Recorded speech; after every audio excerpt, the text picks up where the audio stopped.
What do you want me to be? Jonathan Cohen. Oh, right.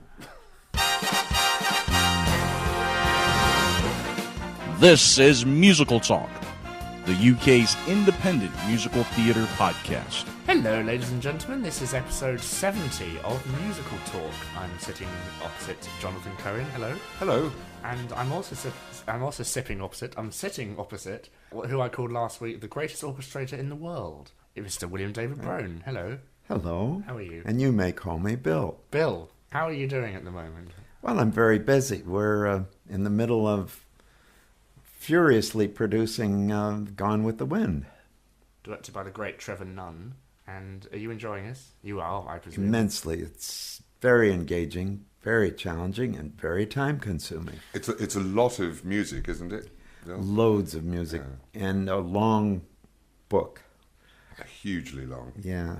But, you know, it is truly a book. He's not in any way trying to replicate the movie. From the very beginning, when he first took on the project, which is some years ago, actually, he made a point of that he was the wrong person if the producer was coming to him to replicate Gone with the Wind of David O. Selznick. I wondered if we should maybe just mention something about the style of the music a little bit.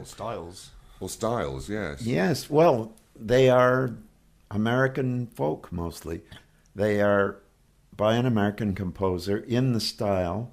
The composer, by the way, is Margaret Martin. She's from California. Dr. Margaret Martin. That's right. She is a PhD in sociology. The music is hymns from the Civil War period of that genre, folk songs. Shaker stuff? Or No, there has been some investigation into something called shaped note singing. The celestial harp were those singers called. Maybe Shakers were also, I'm not completely certain of that, were involved in that kind of music.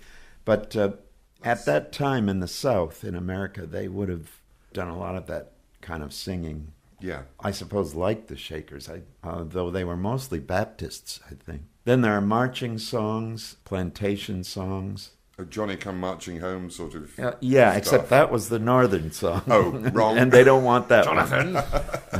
It's a call. The Yankees were the bad guys in this. Yeah. Which is, I think, one of the reasons it became such an important book, because it challenged, at the time, what was that, 1938 or 39 or rather, it challenged the notion that the good guys were the North, obviously, the victors, and usually the victors are the good guys, aren't they? Yes. But that there is another side to that whole strife of the Civil War in America. And the Southern view was brought out very sympathetically and became, I guess I'm told, it's the largest selling book next to the Bible in the entire canon of literature. Let's just remind our listeners what Bill has done, in case you were born yesterday.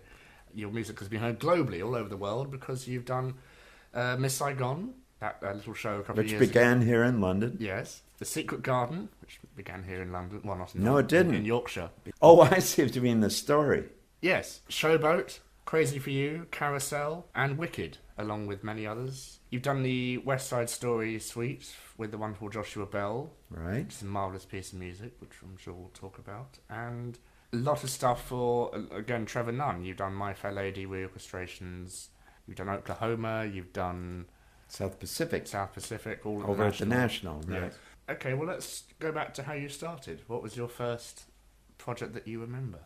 Well, in orchestration, it was a show called Sensations off Broadway, 1970, by Wally Harper. Oh, famous you know? Wally Harper, Yeah. Harper who Barbara Cook's more than accompanist. Her orchestra, really, yes. Truly. And mentor. Yeah, yes. yeah. Wonderful. Oh, yeah. He and I were schoolmates at New England Conservatory. And then he moved to New York, and I moved to New York, and we kept in touch. So he called upon me to orchestrate his first show. It was quite lovely. It was a kind of at the time, contemporary feeling take on the Romeo and Juliet story transcribed to New York. I've heard this. That's been done before, hasn't it? That's been done before. But another way of looking at it with not the fighting, more of a family story about the two families. And it lasted about under a year, I would say. Is there a recording of it? Never got one, unless there's a bootleg around somewhere. Oh, right. Yeah. We had a string quartet on stage in a loft in the set, built in, visible, and a rock band in the pit. It was a gorgeous piece. Well, from there, I got a few more off-Broadway shows. One thing leads to another, and then finally got a crack at working on a Broadway show with Luther Henderson, who was one of the orchestrators of note at the time. And he gave me a shot at a show called Rodgers and Hart, which was lovely. Dick Rodgers was still alive then. By the way, it is Richard Rodgers officially, like I'm William David Brohn. But when you work with him, he made a point of it. He said, "It's Dick. Call me Dick." Or Lenny, or... Yeah, and whenever you're with your colleagues. Isn't that, don't you find that so absolutely, true? and it's much more comforting. It is. It takes away all the sort of preciousness, isn't it? And you're down to brass tacks there. Exactly. But one wouldn't even go into rehearsal with Trevor Nunn and say, "Sir Trevor." No. To him, you'd be thrown out of the room. Absolutely. Yeah. Absolutely. Anyway, he was alive, and he had the voice operation by that time, so the voice was quite ragged, but he was of immense instruction in the putting together. It was kind of a review with a light book going with it. Richard Rodgers, how much input would he have had to the actual instruments of the orchestra? He usually left that to his orchestrator and his MD, who in this case, the MD was Buster Davis, who was a marvelous. Did you know of him? No, but I've seen his name. But yeah, he was sensational. He was a whole orchestra at the piano. And between him and the orchestrators, Luther Henderson being the principal, they determined what it was. It was a 15-piece band in a theater called the Helen Hayes, which is gone. It's now the Marquis. They tore it down, but it was very nice. The last show on Broadway not to use mics. Wow. Totally acoustic. Large house. How lovely. It was. Which brings me to a point about amplification. How have mics? Yes, how have mics changed?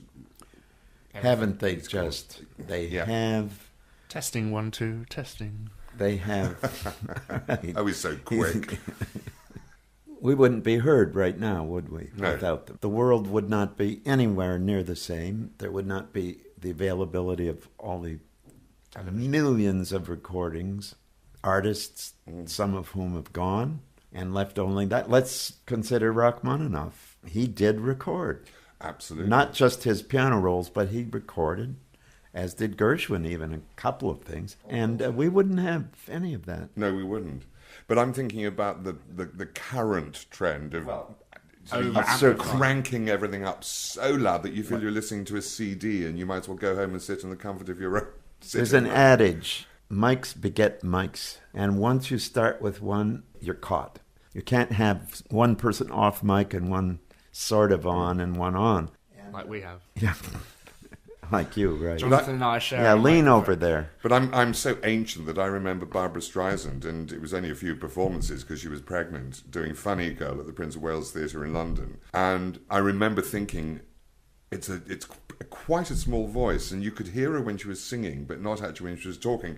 And I was told she had microphones everywhere. You know, if there was a vase on the table or a vase of flowers, you know, they'd stuck a microphone in there, which of course was in the days before personal mics. Right. The orchestra wouldn't have been amplified at all, I would Not at all, no. Following that trend of mics begetting mics, then somebody said one day, well, now I'm hearing the voices so clear and the orchestra sounds like an orchestra of mice. You know, where's the orchestra gone? Well, okay, so then they started area mics in the orchestra. And then pretty soon somebody said, well, I get the trumpet, but I don't get the oboe or the flute or the violin. So ultimately, we had to have a mic for each instrument, in some cases more than one mic. Wow.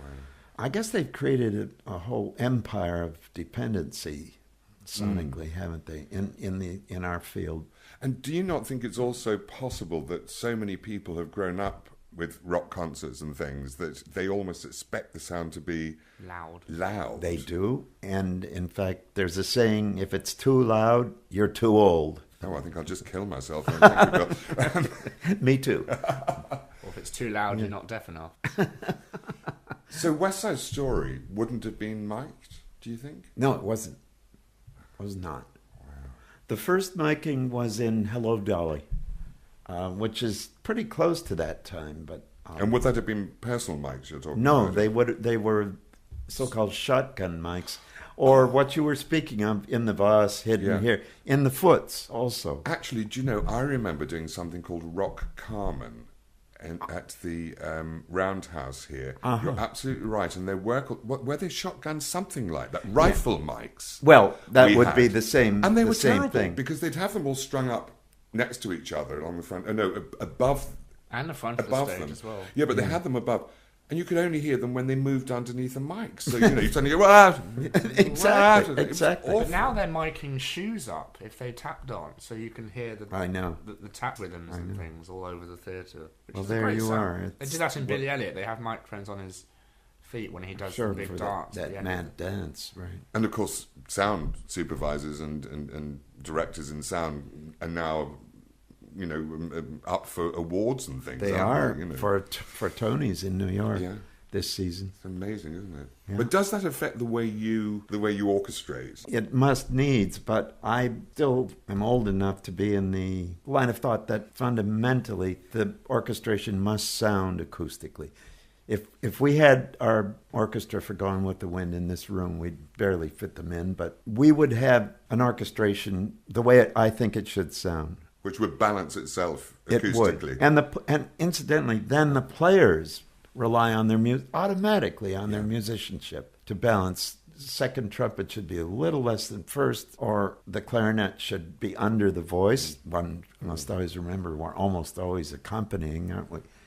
And yes, acoustically, I think, is still the secret for successful orchestration. But we have to remember also that studio recording created a whole new concept of orchestration in that you could play close mic, say a clarinet, in a very subtone, and still have it loud as you wanted it. Well, Bernard Herrmann was the first person to start doing this because he would write, it may have been in the 60s when they started to use mics for film soundtracks, he would have an alto flute playing above 35 violins, and you wouldn't be able to hear that in a real orchestra, but because of miking and close miking and distant miking, I presume it's called, you can then have the alto flute playing a solo. But then, of course, you have to be skillful, don't you, then? You have to know what you're doing to do that. Otherwise, it's a cheat. I think before Bernard Herrmann, there was Eddie Sauter and Finnegan. They experimented with mics and woodwind balances. You're very against the use of synthesizers for the sake of real instruments in an orchestra, aren't you? I am. First of all, I think it's a tragedy that musicians are losing out to these. I mean, musicians are... Well, they put you out of work machines, aren't they? They are. It's the Industrial Revolution all over again. It is. There's quite a lot of difference in somebody that works on an assembly line for Ford and somebody who's devoted their life to playing the French horn or the violin. I mean, this is a high calling, and they're losing out. It's a very sad situation. I, for one, will not be a part of that process. Now, mind you, synthesizers can be very useful in the orchestra. It's just that role that you described of supplanting. But if they're copying, exactly, if they're copying what the orchestra... And it can't be the same because there's no personality in there. There's no breathing in it, and there's no bow moving at a different speed, at a different pressure. Which creates that sort of wonderful richness and depth. Right, and a change of vibrato. I mean, the vibrato is laughable on synthesized instruments because... It's so immediate. Yeah, or even if it starts up slowly and builds, it's still always the same thing.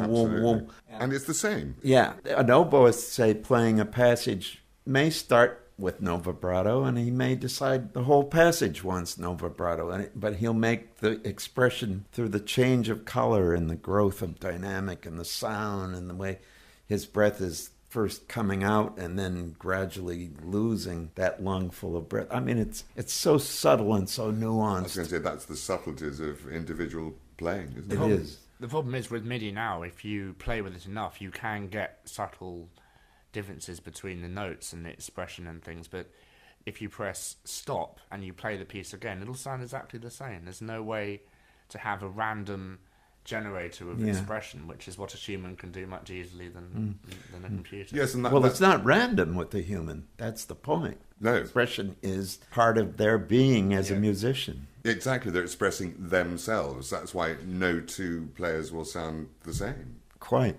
Which is what makes music such an extraordinary... I have yet to hear what you're describing. It is possible. I know this is possible, but then what is the point? Because it takes so long to do it. You'd have to program it so slowly. You know, you might as well hire someone in to come and play the actual instrument to be quicker. It's almost like that robotic voice. Right. Welcome to PT Ampliphone. Hideous, isn't it?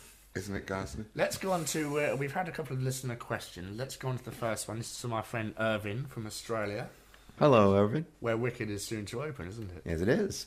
And he asks, as someone who writes songs but has little to no idea of how to orchestrate, he means him, not you, he'd be interested to know if Mr. Brohn's approach is very clinical, i.e. I want to convey feeling as I will use instruments B and C in this manner, or if it's more based upon his own personal feelings, more of an artsy-fartsy kind of approach.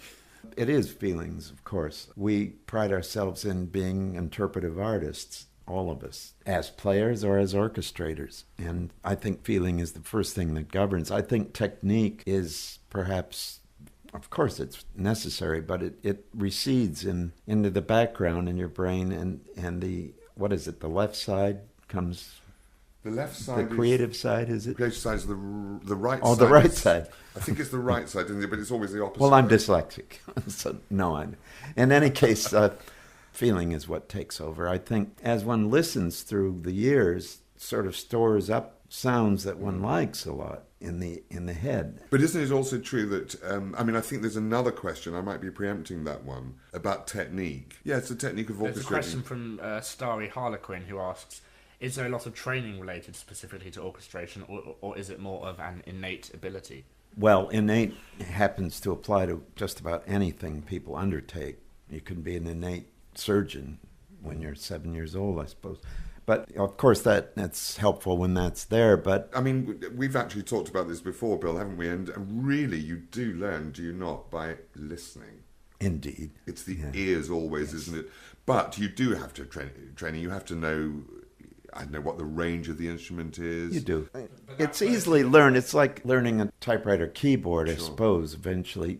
But it's then you just make use of these things. The excitement of what a sound, when you have heard it yourself, does to you is what catapults you into orchestrating and recreating those sounds on the page. I mean, I can still remember the first time I heard a cinema organ when I was a little kid. You know, and the thrilling feeling that this thing provided, no speakers, by the way, or a passing street parade, standing with my mother and father on the curb, feeling that visceral response of the bass drum coming up right up from the floor up through. And that immediacy, it's almost like an earthquake as they go past, isn't it? It's that sort of immediate, I think. Yeah. I can remember having... orchestration books. I think there was one by Hindemith. No, yes, there is.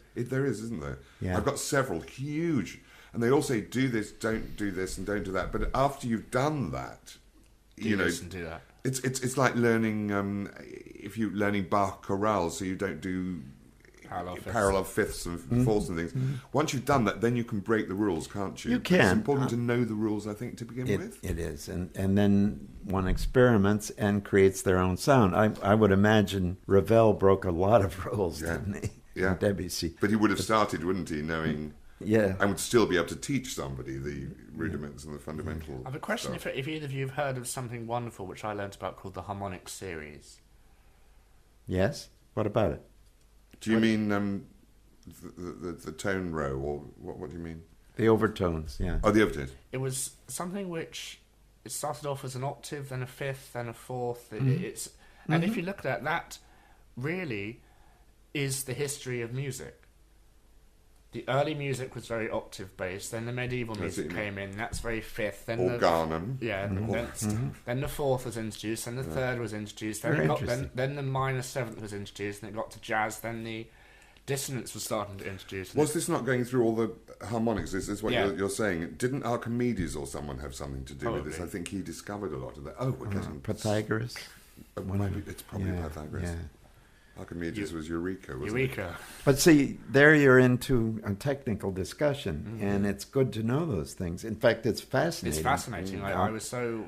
It probably wouldn't get you on the subway in New York. When you're faced with orchestrating a score for a musical and the chart is due the next day, you're not thinking about the harmonic What was it Previn series. said? When someone said... he said, do you want it good or do you want it Thursday? Right. And then the answer to that from the producer is both. Yeah.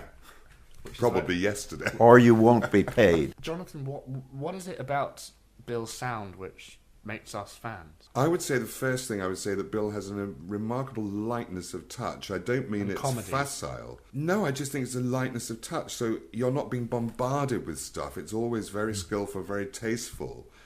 Never swamping the singers. And so many influences are in there, yet it's all Bill.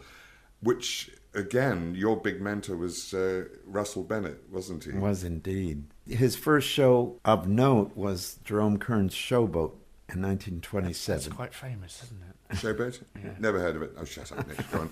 When did you orchestrate? Which version did you orchestrate? I was assistant conductor at Lincoln Center for the 1966 revival with Barbara Cook and William Warfield, Margaret Hamilton. Then, many years later, I orchestrated, or let's say did the additional orchestrations for the version that Garth Drabinsky produced in Toronto, Harold Prince directed in 1995 or 6. And it went to New York then and then toured. Because it came here then, too. David so Charles Abel conducted. It was at the Palladium. No, it was at the Prince Edward. Was it? Just after Crazy for You, which was the show that opened the Prince Edward. Which was yours. That's right. As well, yeah. So you've had 3 shows on now at the Prince Edward Theatre. I guess so, yes. Crazy for You, Yeah. Showboat. Oh, and Mary Poppins, of And course. Poppins, right. Which I have to say I absolutely loved. I was lucky enough to go to the first night of that because Rosie Asher, who I used to play the piano for, was playing Nurse, whatever her name Miss is. Andrew. Miss Andrew. And And Jared Carey, who's been doing a podcast here, who was Roberts and I. And I remember I was in about the 4th row and just thinking, these orchestrations are out of this world. It was the thing that really, really, really made the piece for heard them me. acoustically. Virtually acoustically. Because I was so far forward. Yes, indeed. The speakers were projecting beyond me. That's a redoubt for orchestrators, too, in that when there is a good sound man in charge doing a good job in an acoustically friendly theater, there is going to still be a residual of acoustical. And we rely on that to help our sound. Also, imagine what it does for the musicians to be able to play acoustically and hear acoustically and not worry too much about those mics in front of them.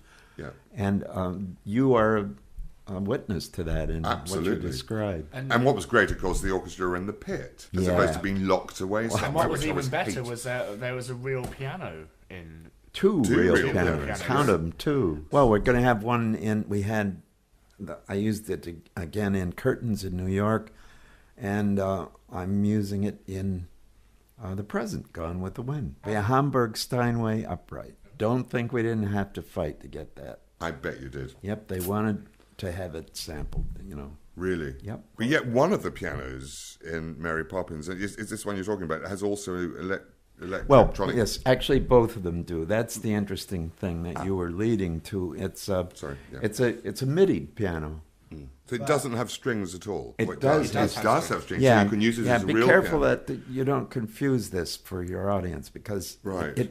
at all times you must remember this is an acoustic piano. But it's also a MIDI piano. It has the capability to MIDI. Yeah.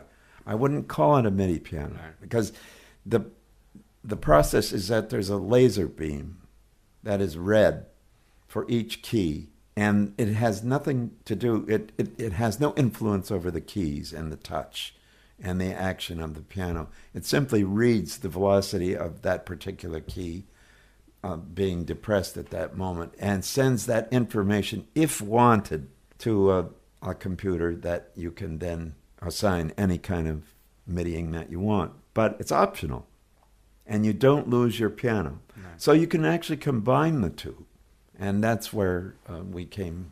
If you've got two pianos, you mean two of them, you can... No, you could get one piano. Oh, you could anyway. You could play the piano and have this going on at the same time. And that was what George came up with. Right.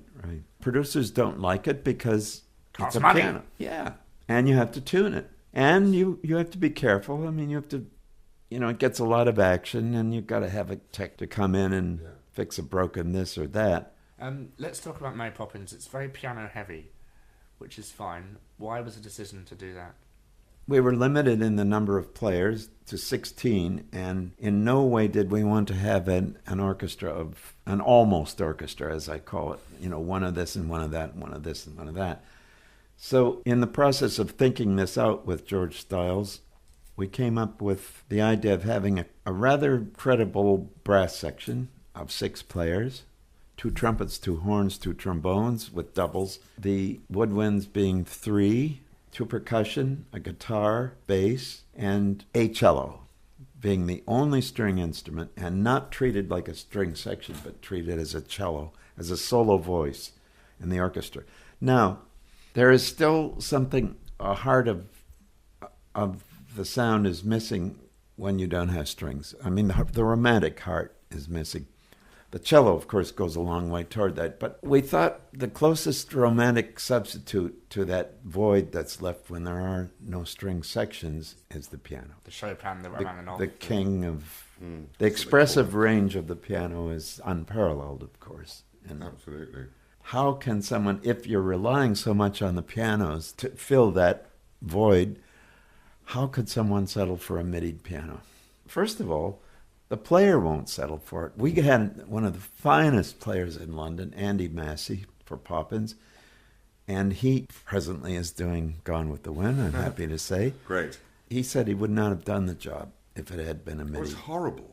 You played on mine, haven't you? And he said he had the problem in Porgy and Bess. He was called upon to play a MIDI. There's a whole 4-minute section at the beginning. Right. Which needs to be jangly and proper piano. Yeah. And he said, but it was also a question of the action. A pianist wants, a proper pianist, such as you and not such as me, wants a force. Wants it to fight back a little bit. I mean, you've got to... Yes. When you know that there's something going on when you hit those. But also, the arm weight and everything you're going to it, you actually, then it becomes part of you. It's an extension of you, the piano. The key becomes, isn't it? Absolutely. And you can produce the most glorious sounds on a piano. You can't do it on the MIDI piano. It's absolute torture. And the other thing is, it's not easy to be that accurate on those things because you can't feel your way around the notes. Yeah. There's no sort of feeling of when the key goes down. It's horrible. Right. It's absolutely and you can horrible. use a feather touch on the piano, on the real piano, and just... And every harmonic and everything, it's so different, isn't it? And this question is from Lights, Places, Action. As someone who loves The Secret Garden and Wicked, how do you go from orchestrating an operatic sort of show to a popular show? Depends on the style of the... It does. Every piece calls for a different style of writing, of orchestrating, and indeed is led by the composer. Mm-hmm. The composer tells you what this should be, and it's ours to dispose of his wishes, his or her wishes. I remember when Stephen Schwartz called me on Wicked, he said, "I want you because of your symphonic sound." I needed all kinds of coaching from him to get the pop sound that he wants, because he comes from that milieu, but he wanted that synthesis of the two. The bad word, I shouldn't use synthesis of synthesizers and symphonic. So anyway, I say you were having to learn a bit of that side of stuff as well. But now, isn't it great? Though? It is. We came up with a guitar sound that is called the EBow. Yeah. I didn't come up with it. I mean, Stephen's guitarist did, and we spent quite a lot of time exploring it. That has, I think, brought a new sound. But now it's one of your trademarks, isn't it, from Mary Poppins? 2 shows, I guess it's not yet a trademark. Really. And it won't be in Gone with the Wind. I looked it up on the internet, or we looked it up. Oh, did you? Nick. Yes. Because we couldn't quite see how you played it. It seems as if there's something in the... E-bow stands for electric bow. Yeah. And what it does is it works over the guitar. It hovers. There's an element that hovers over the guitar string. And as you finger the notes, it slowly picks up the vibration. But you are actually holding this thing, aren't yes, you? Yes. In the yes, the player has to hold it. He fingers with the usual left hand. And then the right one. That is his bow. Got you. Yeah. It's an interesting sound. A little bit like the theremin. But depending on, of course, on what you want to mix it to be. I think you sampled a theremin in Mary Poppins, because there's a bit where... No. It's an E-bow. Oh, okay. It sounds a lot like a theremin, because there's a bit does indeed. where Nelius appears, where he comes to life for the first time, and it sounds a lot like a theremin. It can do amazing tricks, the E-bow. Jolly Holiday in slow motion. Right. And of course, working with someone like George Stiles, I would think would be great, because he's a musician himself. I mean, he plays the piano and he reads. And it is. It's so gratifying to work with those people. And Stephen Flaherty, who is a conservatory-trained musician. Let's talk about Ragtime, because that is an epic piece. I do. Stephen Schwartz and I agree it's one of the best musicals of the past 50 years, because it's just so well put together. What was the creative process of that like? Because there must have been so many changes between its various productions. Well, there were. Stephen and Lynn came to me in, must have been a year before it went into production, and told me, played numbers. Sang. I hadn't known them before that, and sang numbers. And then it went into production, and first in a workshop, which is the way of things nowadays, and a good way to explore a musical. It went into a workshop in Toronto, and then into production. And between the workshop and beginning of production, there were enormous changes, many rewrites. Then it went into production, and the author had an agreement, Edgar Doctorow, who was the author of the novel Ragtime, that he be present and have certain veto powers. He didn't abuse that. He was very helpful, and he brought the whole spirit of the thing together and very quietly guided the essence of the piece. And the director, of course, who was Frank Galati, we shaped it up many times in Toronto, through rehearsal, through production, through previews. Then before it moved on, it went to, because the theater wasn't ready in New York, it went to Los Angeles first. All kinds of changes for that. Then whilst in Los Angeles, we did a symphonic suite, which was premiered at the Hollywood Bowl. And then going into New York, again, a lot of rewrites. And then during previews, more rewrites. Finally, it was Frozen. I was played the CD by Rosemary Ash because she was going to go up and audition. She said, listen to this. It was absolutely wonderful. And then, of course, didn't happen, did it? The opening number just grows so gracefully on your behalf, and probably Stephen's behalf as well. Just the solo piano, and then... It's a 9-minute number, 9-minute plus number, and that's the only way you can do a number like that, is to find an arch in it. And you let the audience wait for the instruments, don't you? You do have to. And indeed, the piano, being Stephen's instrument, and the ragtime instrument, was the right thing to open with. But you're right about the arch and the arc and all that, because if you don't, you've got everything. Throw it at them all at once, and pretty soon you lose the audience, don't you? It becomes relentless, doesn't it? Yeah. And this was the way that Galati could take the various groups, the immigrants, the Yankees, the indigenous people of New Rochelle and New York, and introduce them one by one, and then bring them together into a coalescing. Harry Houdini has the glockenspiel circus-like effect, and the immigrants have the klezmer and violin. And the clarinet. Well, you're quite right about that, but I'm at rehearsals in this process, as you well know, and it's discussed with the director, and you hear the actors singing, And then, of course, the composer and the lyricist have their say with you. And so somehow together you come up with these things. It's not a one-person thing. Which people think it is because you see labels and you think... Well, indeed. But I couldn't stress too much what the collaborative process is in music theater. Lights, Places, Action has a second part to his question. What was the creative process behind the Secret Garden CD cast recording? It's so well put together that you can understand the story. Tom Shepard, the producer. He was with RCA Victor at one time and later became freelance. He's still working in New York, but there are so few shows now. He was the brains behind that. Naturally, again, in collaboration with the authors, Lucy Simon and Marcia Norman, and the director. And again, collaboration. I mean, first of all, there's a novel there, and then there's Marcia Norman, who's done a book and lyrics, and there's Lucy Simon, who has put these exquisite tunes to it. And one of the tasks in music theater is to tell a story, isn't it? Well, some of it's not narrative, but most of it is, I think. And in that show and in Miss Saigon, you get the chance to do some Eastern music with tabla and gamelan in Miss Saigon. How do you go about arranging these instruments?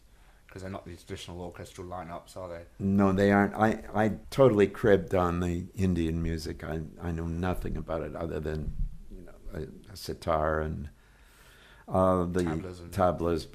And I used them. I think the guitarist played No, he didn't. There are some guitarists that can play a kind of a fake sitar. I used sampled there. Yeah. I used tablas in the orchestra.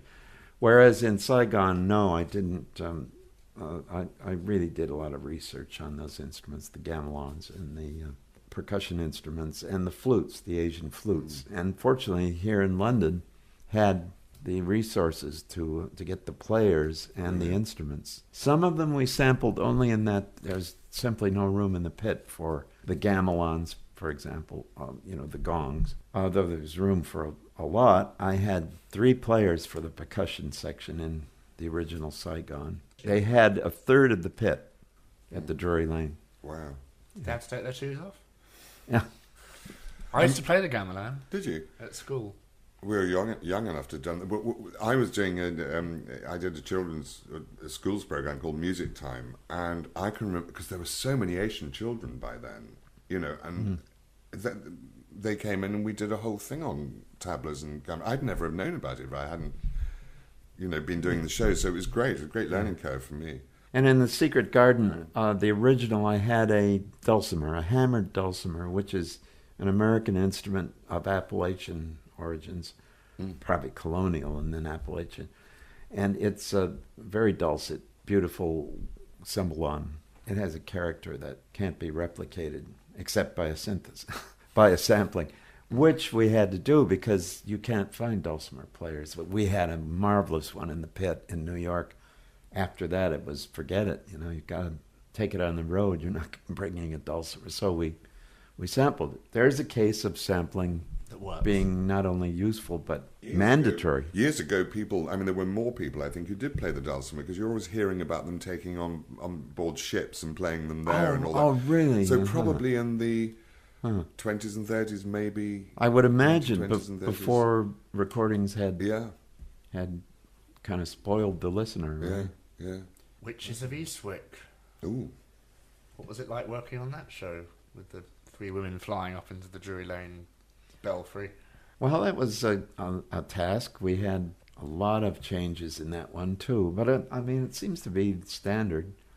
With your bass harmonica that you use, sampled. Well, unfortunately, yeah, that was just a momentary thing in the orchestra. But the biggest challenge was keeping up with the physical production. That had to go through so many changes. I never saw it, Jonathan, but you did. I did, yes. And in fact, funny enough, I played a couple of the songs that Rosie Ash's Felicia was auditioning for, and I actually trained her up. Well, I trained her up. I coached her through for the audition, which of course she got, didn't she? She did indeed, and happily she did. Yeah? Yeah, she was terrific in that part. She sung her evil song with candles coming out of her mouth and stuff. Yeah, she was a bit upset because she had a song it went on about the egrets or something, which were cut Oh, which yes, was cut, it and she was. got There's. quite upset about that, but she got over it. I know. And it was a lovely song. There you are, though. You can't You get know, upset when songs are cut because I'm sure you've sat and had sleepless nights writing songs that get cut eventually. I'm sure Well, you just can't let it get to you. No, but if you're the one singing it, you would be, wouldn't you're going, you? and if it's your only song, Yeah, True. and which it wasn't, actually. She did have two. But yeah, She has her dirty laundry bits and yeah, she has all that. yeah, it's hard for an. I mean, it's stressful for everybody. Yeah. Putting a musical Yeah. together, you're really on your toes all the time, and But it's still great fun though. Up to a point, but there's a bizarre thing where, if they cut something or change the order of something, you think, oh my God, I'm never going to get this into my head, and it's all thrown. Then about 3 performances later, you've forgotten it. And that is what it is. Yeah, and pity the actors during previews who, during the day, are rehearsing the changes, which, believe me, are rampant. That evening, they have to go do the old version until it's ready to be teched and put on stage. Yeah. Then they get to do the new version. Yeah. And then, as you say, for 3 nights, it can be quite horrifying. Absolutely awful, because your instinct is to do the way you've learned it. It's gone into the memory banks, hasn't it, and all that. Difficult. It's a war, isn't it, putting on a musical? Yeah. I mean, I haven't really done that much of it. I'm a musical director a few, but the orchestrations I tend to do for stuff that I do for concerts and things, so it's not actually collaborative in the way that you have to be. I think you've got much more patience. You work with your singer, don't you? Yes. So Yes. that's sort of clever. Yes, and she will sometimes suggest things. She's great, but I'm lucky she's a very musical. This is Sophie Louise Dan. She's a very musical singer. Now this musical Wicked, it's quite successful around the world. So it seems. Why? I think we've asked ourselves that question, we being the people involved with the show, over and over. You and I have asked it together, and we We have. I'm not sure I have the answer, but one of the reasons may be that it has a magical, it touches a magical nerve somehow, in a nerve that responds to magic in the audience. And it does not just seem to be, as is often reported by the naysayers, a show for teenage girls. Indeed, they are there, but I have never seen such a cross-section of audiences. because we went to see it in London quite recently, and We you were did. surprised at the audience and how warm they were to the reception and things. They and, were. Do you have a slant on that? well, I think it's the misunderstood person finally being accepted into her milieu, and then you also have her fighting against the machine in a way, which is what the wizard represents with right. all his cogs and stuff like that. It's prejudice, isn't it? A lot of it is. Then further to that, then what would you say the role of the music is in Wicked? You're talking mainly about concepts and themes and the book aspect. I think it's because Stephen doesn't use pastiche apart from the wizard in the score. So I think the music moves the audience to this completely different world. Would you agree? It's all that there's weird chord changes in the music, and there's synthesizers. There are? which- But well, that A, G minor, F minor, B progression in the opening. Dun dun dun dun. Oh, it's just parallel. I Claude know. Michel does that in Saigon, too. Oh, well. Yeah. But I have a feeling, I don't know, because I was in Scotland and there was a bunch of musicians, very young people, who were coming to play some stuff. They sat down and suddenly they opened this music, and it was Wicked, way before it came over here. And I said, oh, that's interesting. What is that? Because I didn't really know Wicked at that time. Of course, I know it really well now because I've had to play for so many people's auditions again, because everybody went up for that, didn't they? And he just said, they both said, we just love the music. So there's something that's got the young people by the throat, and they absolutely have gone mental. I mean, it's bizarre. It's become almost cultish in that way. That what leads one to wonder if there's a little danger in that, if it won't, in a couple of years, seem like an old hat, like something quite passé. Well, I mean, how can one really project? Well, I mean, I these suppose, things, if you're looking at Stephen Schwartz, I mean, things like Godspell went on, they were so popular at the time, weren't they? They were. But now it's and then a bit- Pippin. And then Pippin. But Godspell was the big one. And wasn't The Baker's Wife him as well? Yes. It was? It didn't do well in the States. It didn't do well here either. It didn't. But there's some nice music in it. Oh, yeah. Lovely music. He's a great composer and a great lyricist as well. And it's interesting, we had Martin Ball on, who played Dr. Lillemond in London. He was saying the critics didn't respond greatly to Wicked in London, and they all said, each critic would say, there was only one song which I found catchy, and they would say it was popular. Then another critic would say, there was only one catchy song in the show, and that's The Wizard and I. There's only one catchy song in the show, and that's Defying Gravity. Yeah. So, it's... The critics are out to get this show, aren't they? Because it's so popular. And it's absolutely critic-proof. Yes, made absolutely no difference whatsoever. Thank you for the audience. Right? Yes. And here's a big round of applause for the audience. But but I was thinking about something else, because the music isn't that different from, say, Godspell, or is it really in its feel?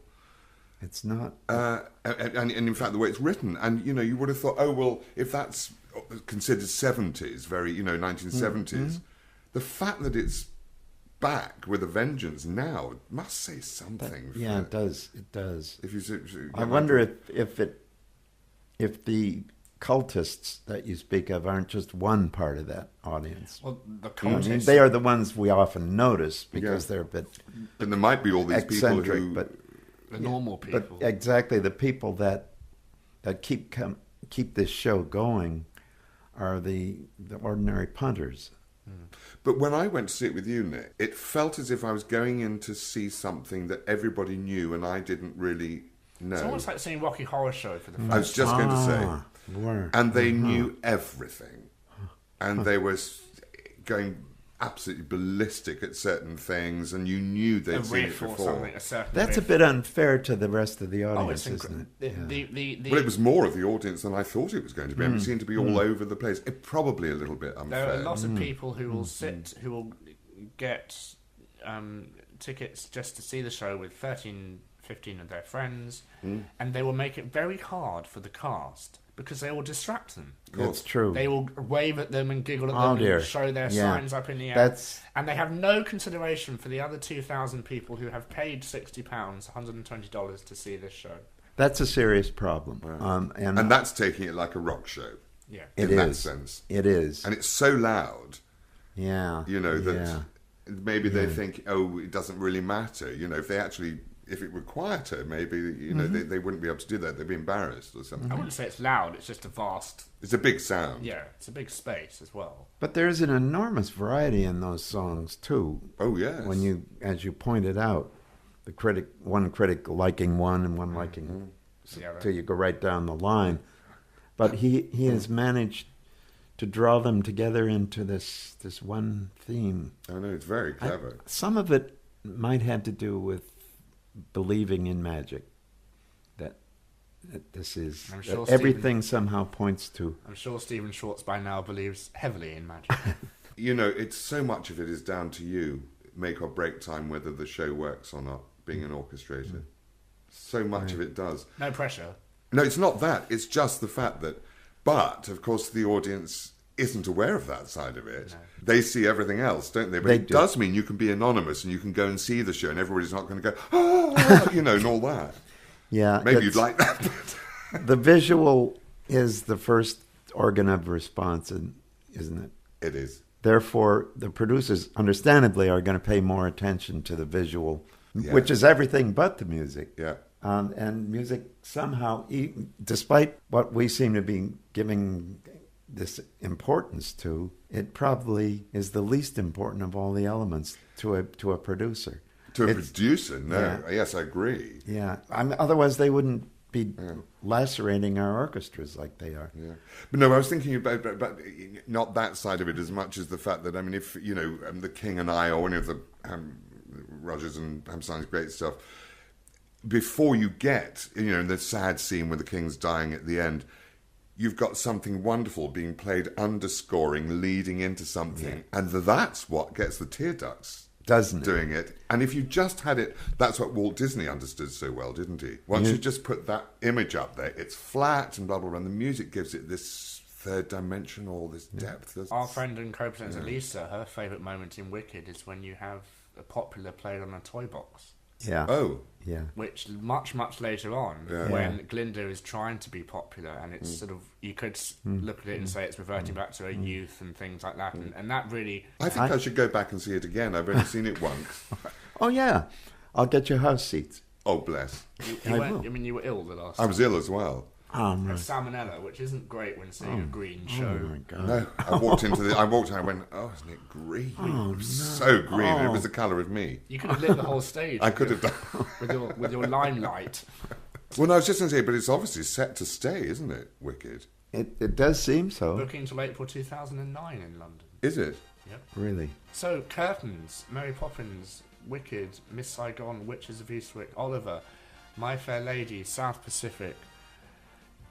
I could go on and on and on. Gone with the Wind. Gone with the Wind, Which we must let you get back to, because Well, you've got your manuscript first paper we're going to out have some supper. Yes, we are. When does Gone with the Wind open? Its first preview is April 4th. 4th of April. Get it the Brit way. And the press night is 22nd of April. And I hope we can go and see it and give it a rave review. I hope you will. Thank you very And much. we'll talk after it's open. Yeah, brilliant. Wonderful. Absolutely. Absolute pleasure, Bill, and thank you very, very much for all your Indeed, contribution to the world of musical theatre. And we look forward to much more of it in the future. So do I. Thank you very much. Yeah. This has been a production of Musical Talk, copyright 2008. If you have any questions or comments, please email us at feedback@musicaltalk.co.uk. Thanks for listening.